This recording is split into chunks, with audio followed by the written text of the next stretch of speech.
Je vous ai parlé d'ouverture, je vous ai parlé de vitesse, mais il y a d'autres paramètres sur votre molette de sélection dont on n'a pas encore parlé. On le fait dans 15 secondes.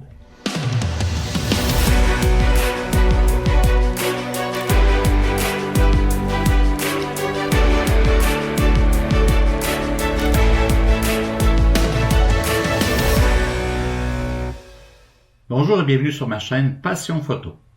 Je vous ai parlé du mode AV pour le choix de l'ouverture. Je vous ai parlé du mode TV pour le choix de la vitesse d'obturation. J'ai aussi glissé un mot sur le mode manuel, mais il reste encore des lettres sur votre petite molette. Aujourd'hui, je vous parle du P et je vous parle du B principalement. Alors, qu'est-ce que le P? Le P est un mode programme, ce qui veut dire que la caméra choisit elle-même les paramètres principaux de vitesse d'obturation et d'ouverture. À ce moment-là, en sélectionnant votre petite molette sur le devant de la caméra, comme montré ici, vous allez pouvoir rééquilibrer les paramètres différemment pour une photo optimisée. Alors, c'est un mode qui peut être intéressant. Dans l'exemple que je vais vous montrer, vous ne verrez pas de différence entre les trois photos vraiment. Mais si on avait une situation, par exemple, où on a du mouvement, de l'eau qui coule, là, on pourrait voir la différence entre une vitesse plus basse, une ouverture différente, une vitesse plus rapide et une autre ouverture différente qui est équilibrée par le programme P de votre caméra. Alors, c'est à ça que ça sert. Dans l'exemple qu'on voit ici, j'ai trois lectures différentes. Alors, vous voyez qu'une première photo a été prise à 1/400e, f2.5. Et je vous mentionne que j'utilise ici, pour cet exemple, un objectif à focale fixe de 50 mm, ouverture 2.5 de Canon. Alors, j'ai une photo, comme je disais, à 1/400e de seconde et à f2.5 en mode P, en mode programme sur votre appareil. Si je tourne ma petite molette sur le dessus, près de l'obturateur, j'aurai une autre variante, une autre composition gagnante, qui sera 1/125e, donc moins rapide, mais f4, donc ouverture moins grande. Et si je tourne encore ma molette, j'aurai une autre option, une autre option de paramètre gagnant. Ce sera 1/100e à f5.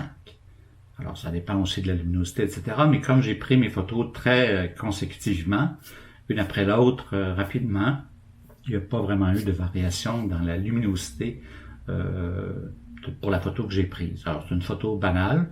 Et justement, dans la composition de cette photo, vous pouvez voir en premier plan quelque chose de principal qui est en focus et en arrière-plan quelque chose de hors focus. Et mes fleurs oranges principales ne sont pas centrées, c'est décentré pour un plus bel effet. C'est pas une photo extraordinaire, c'est juste une photo qui me sert à vous expliquer le mode P.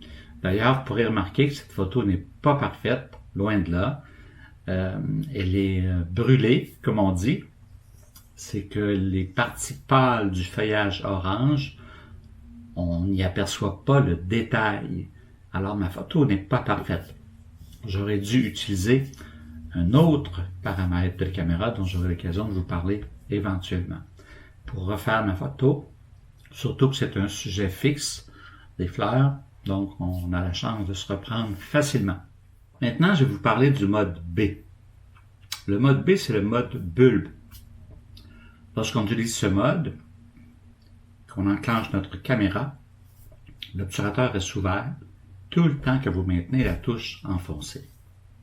Ça va nous servir quand? Ça va nous servir pour les étoiles, par exemple. Évidemment, sur trépied, on pourra choisir de tenir notre bouton 30 secondes, 15 secondes, 5 secondes, 10 secondes, selon la scène que l'on fait en photo. Ça va nous servir aussi pour les feux d'artifice. Parce que les feux d'artifice, vous installez sur trépied aussi, évidemment, focus manuel à l'infini.